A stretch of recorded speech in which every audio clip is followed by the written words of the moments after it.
Writing Ratface, a point-blank limited series on the process of writing a 50,000-word first draft. I am your host, Justin Bendell, and this is episode 7.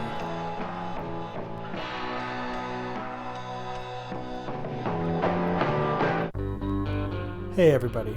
So, I am knocking on the door of week 7 of writing Ratface, and I'm in that place that I feared I would be.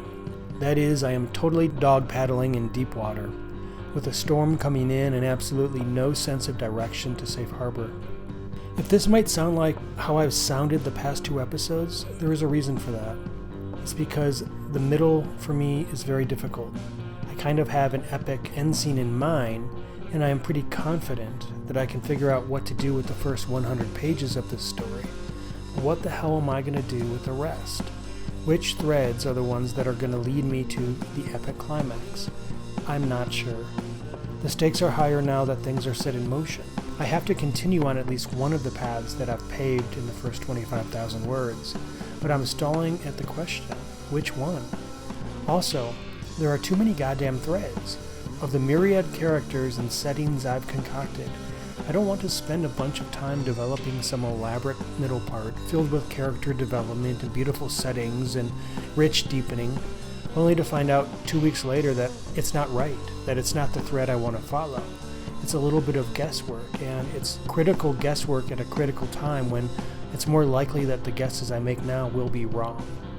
I'm floundering with my main character, with the direction of the plot, with the numerous side characters I've invented to serve various roles to move the plot forward, or to support my main character. All of these things are going wrong, or at least not going clearly in the direction that I know they need to go. It's all there, but what do I do with it? How do I tie it all together? I don't know. If I had a week off of work, I might sit down and reread everything I've written. I might begin to connect the threads, but I don't have a week off. My work is actually getting harder, with daily observations of faculty and other things looming. So the best I can do when I sit down to write Ratface is to scribble whatever is on the mind. And sometimes I have an epiphanic moment where what I have on the mind is exactly what I think is going to help my main character. But more times than not, what I have on the mind is a bunch of fucking garbage. Just things, threads, strings, ideas, little flashpoints of inspiration that don't really relate directly to the novel in any logical way. But I'm like, well, what if we had a character in this other district who is eating, a bucket of blue beans, and he's the long-lost cousin of Ratface? Just some random bullshit. And I go, well, let me see what that looks like. I'm throwing stuff at the canvas at this point, but we're no longer at the beginning when all that paint is fun. I need to really start shaping the paint, but I don't know which of the canvases is the one that's most essential to the development of this story. And that's why I'm stuck in this eddy swirling around for multiple weeks now, trying to figure out my way forward, and I'm doing so blindly. This is a problem when it comes to tying up material in a nice way in the first draft. I would love to bring all the threads together in some perfectly crafted sweater. I want Ratface to confront his main adversary. I want the climax to begin to manifest in the mind of the reader. I want the reader to see possible ways the climax might head. I don't want them to know. I want them to know that it's coming. I want them to feel a sense of culmination, even if they're not clear how it's going to look. I'll get there. The question is, when? And I feel this week is critical. Last week I identified a love interest for Ratface.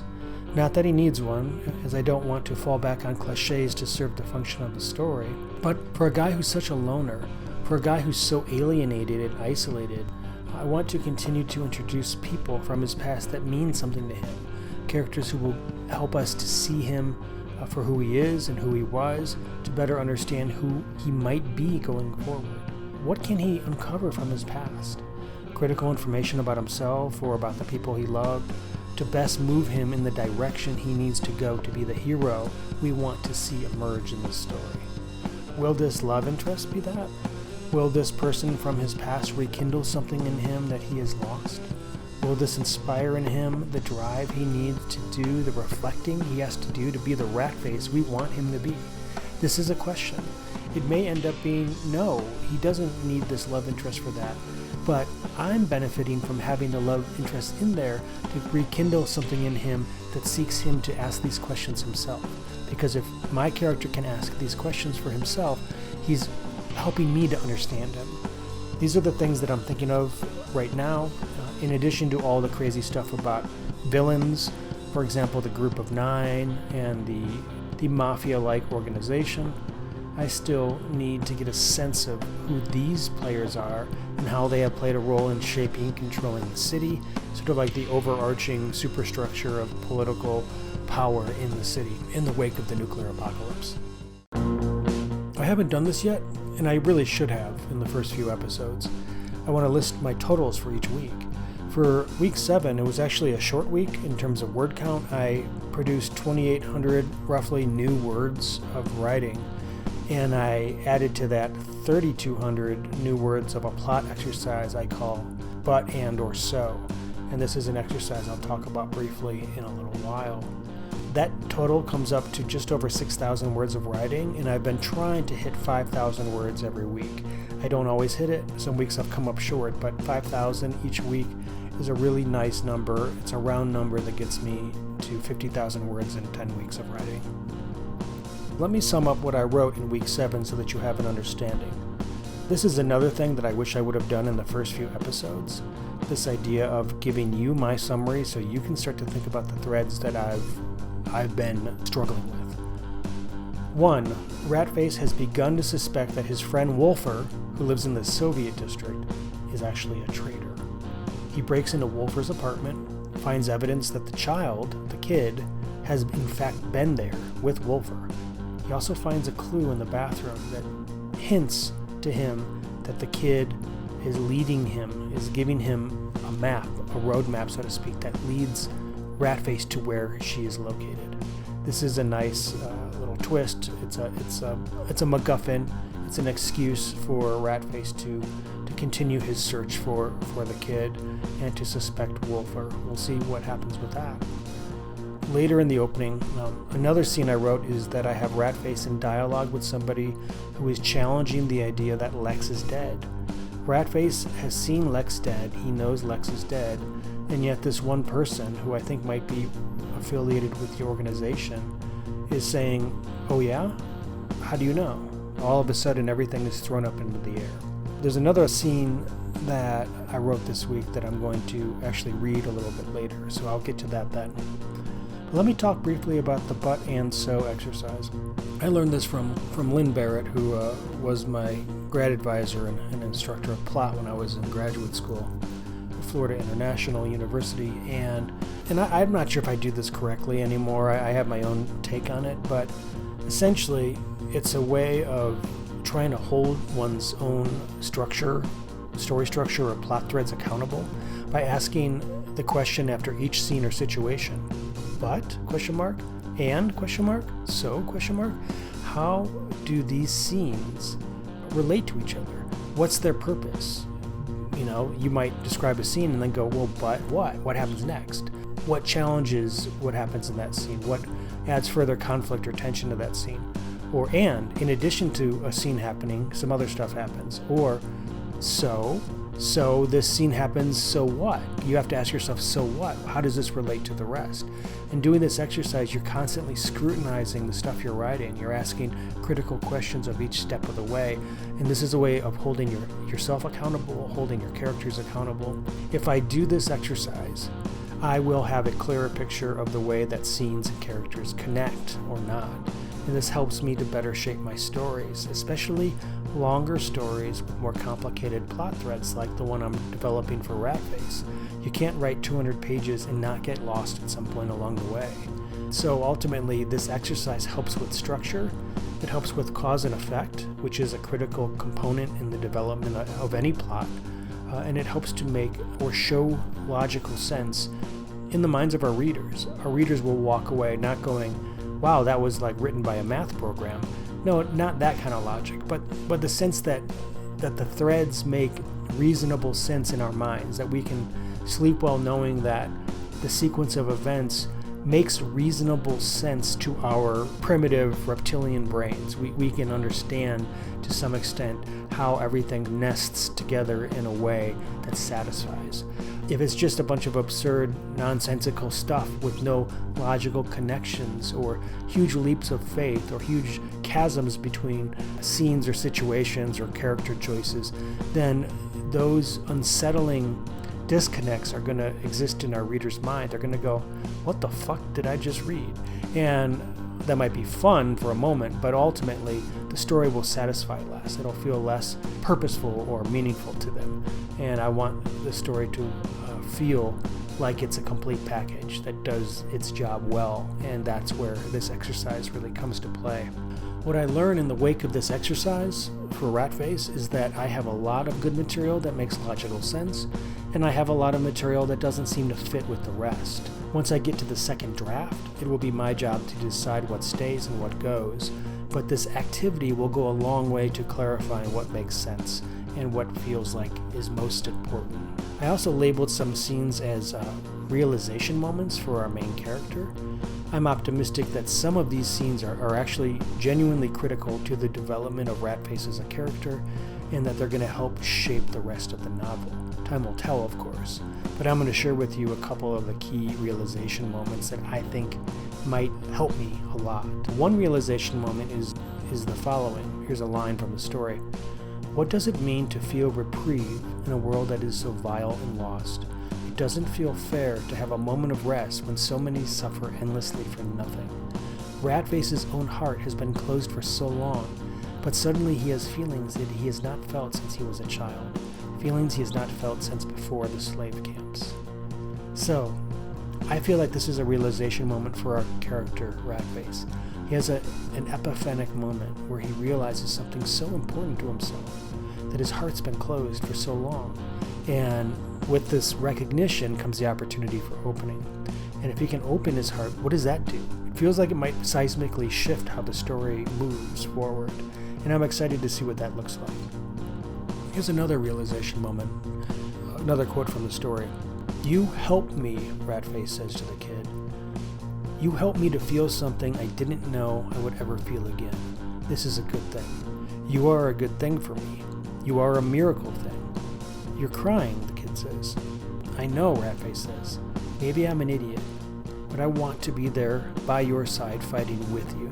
I want this world to be better because you're in it. I want you to look back on me when I die and go, there's somebody who stood up for something. There's someone who stood up for me. Okay?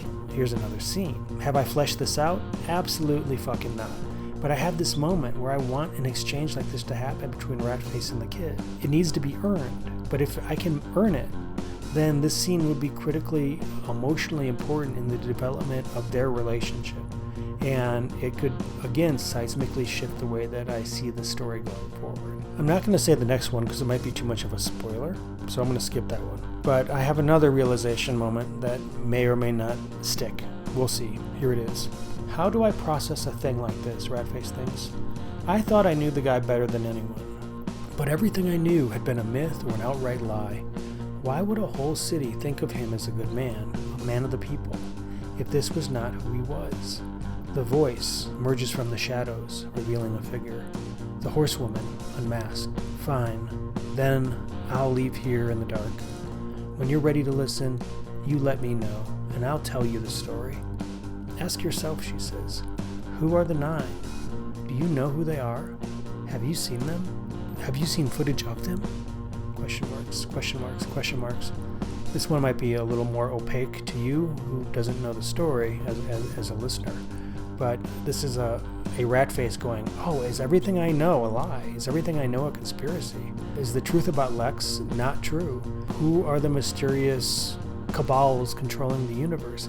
They might not be the people we think they are. This is one of these critical moments for him. All right, so this one is a bit of a rambling episode where I tell you once again that I have no idea what I'm fucking doing, but you can see I'm making concerted effort to figure it out.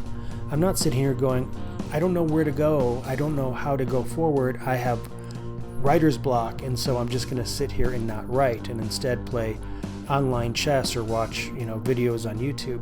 No, that's not what I'm doing. I'm showing you that when you feel stuck, You got to attack from different angles. You have to try to flip the script. You have to try to see from a different point of view how to approach your story. I don't just stop when I stall. I go, okay, I'm going to come at this from a different angle, see if maybe I can get things moving in a new direction. If I can't write, then I will do a plot exercise that helps me to see the story better. If I feel that the middle is not working, I'm just going to throw as much paint at it as I can, and hopefully one of those things will inspire me forward. I'm looking for the epiphanies, not in Ratface, but in myself. What helps to tie together the feelings I have? Because thematically, the story is about fathers, it's about loss, it's about tragedy, it's about love, it's about heartache and sickness in a dying world when there's little that we can do, and yet we have to do something, and we have to find the humanness inside of ourselves to carry forward. That's what Ratface is doing, and I'm finding these themes as I discuss it, as I explore it, as I write it, as I run into roadblocks. These themes are opening themselves up to me the more I push. But if I stall, if I stop, if I refuse to budge and go, I'm going to wait for the muse to lead me forward, that's not how it works. You got to actively search for the muse. The muse isn't going to come to you. You got to go find it. So go find it, and that's what I'm looking for. I'm out there in the woods looking for the muse. Which of these things that I do, which of my exercises, which of my scenes, even if I feel like they don't have any use to me now, which one is going to eventually be the one that makes or breaks the book? One of them will. I can fucking guarantee that some scene I write that I think is a bunch of drivel now is going to be critical in the development of the book. I don't know now, but that's okay. It's okay not to know. To quote Iris Dement, let the mystery be.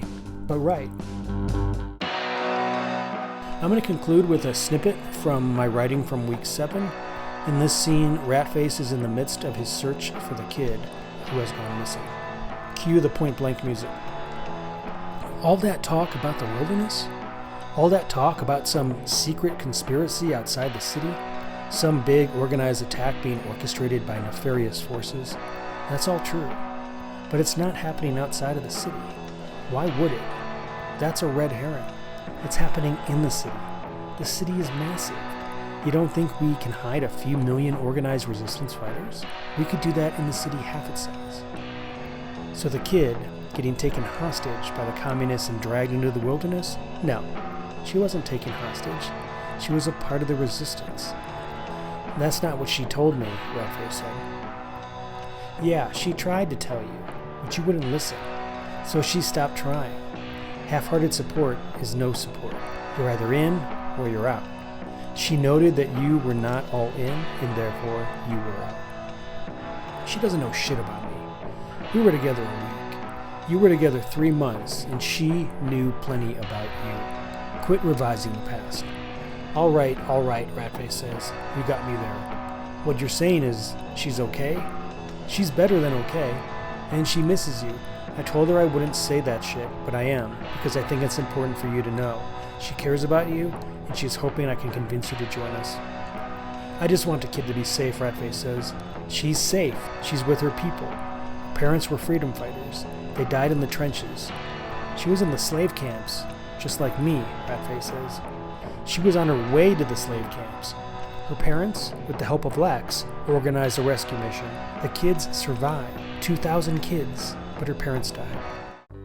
I'm going to cut that short and leave it at that. I look forward to continuing to mull over this story. I think by week 8, I'm going to be rolling again. We'll see. And I will get to you then. We have 3 episodes left. Week 10 is our final week. That's when I hit the 50,000 mark. That's the goal. 50,000 word count. I hope my doggy paddling doesn't make you want to bang your head against a wall and go, well, the guy just finished his goddamn story, for God's sakes. Yes, I understand that sentiment, but at the same time, this is what it really feels like. If you feel that way, imagine how I feel. But I'm going to get there. I'm making progress. I start to see the light. Every time I do one of these episodes, I am getting closer. See you at the next episode. Take care.